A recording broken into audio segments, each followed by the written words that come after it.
சொல்லணும் அப்படிங்கிறத சொல்லிக் கொடுக்க, கற்றுக் கொடுக்க ஆவியார், பரிசுத்த ஆவியாரும் யாக்கோபு ஆண்டவருக்கு சித்தமானா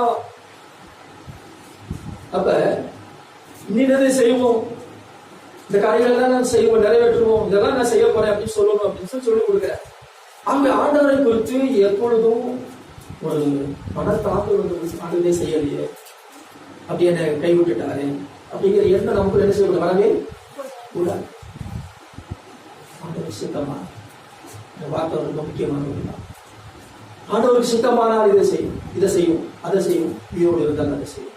இன்னும் ஒரு வார்த்தை, அந்த வருகை தாமதிக்குமான அங்கே ஆண்டு வருகையும் ஒரு பக்கம் என்ன செய்து கொண்டிருக்கிறது, நெருங்கி கொண்டிருக்கு. அல்லேலூயா. எது முந்தி குடும்ப தெரியாது, ஆண்டோட வருகை எது முதும தெரியாது.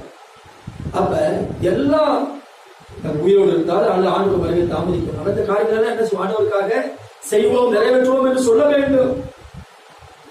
ஆகவே ஆண்டவர் எல்லாவற்றையும் அவர் தன்னுடைய சித்தத்தின்படி சகலத்தையும் நேர்த்தியாய் செய்கிறது. விசுவாசிக்கிறீங்களா?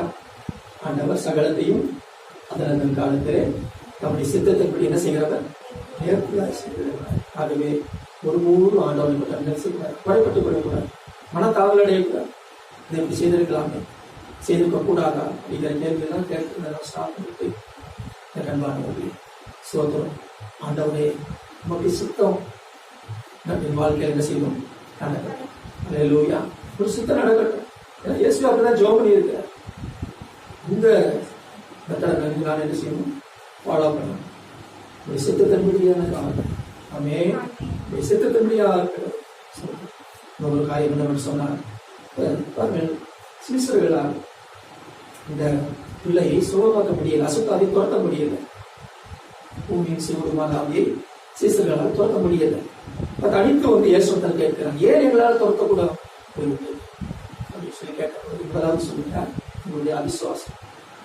இரண்டாவது, பிசாசுகள் ஜெபத்தினாலும் உபவாசத்தினாலும் இவர் எதிர்த்து புறப்பட்டு போவார்.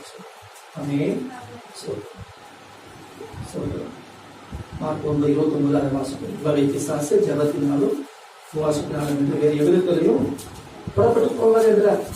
அப்ப விசுவாசம் ஜெபத்தினாலும் உபவாசத்தினாலும் இணைந்து செயல்பட வேண்டும். விசுவாசம் இருக்கிறதுனால ஜெபம் தேவையில்லை, விசுவாசம் இருக்கிறதுனால உபவாசம் தேவையில்லை என்று அர்த்தம் அல்ல. நான் புரிந்து கொள்ள வேண்டும். விசுவாசம் இருக்கிறதுனால ஜெபமும் தேவை, உபவாசமும் தேவை. ஜெபம் விசுவாச வல்லமையாக செயல்பட வேண்டுமானால் ஜெபமும் உபவாசியமும் என்ன செய்வது மிகவும் அவசியம். அல்லேலூயா. யோவேல் 1:14 சொல்லப்பட்டிருக்கு.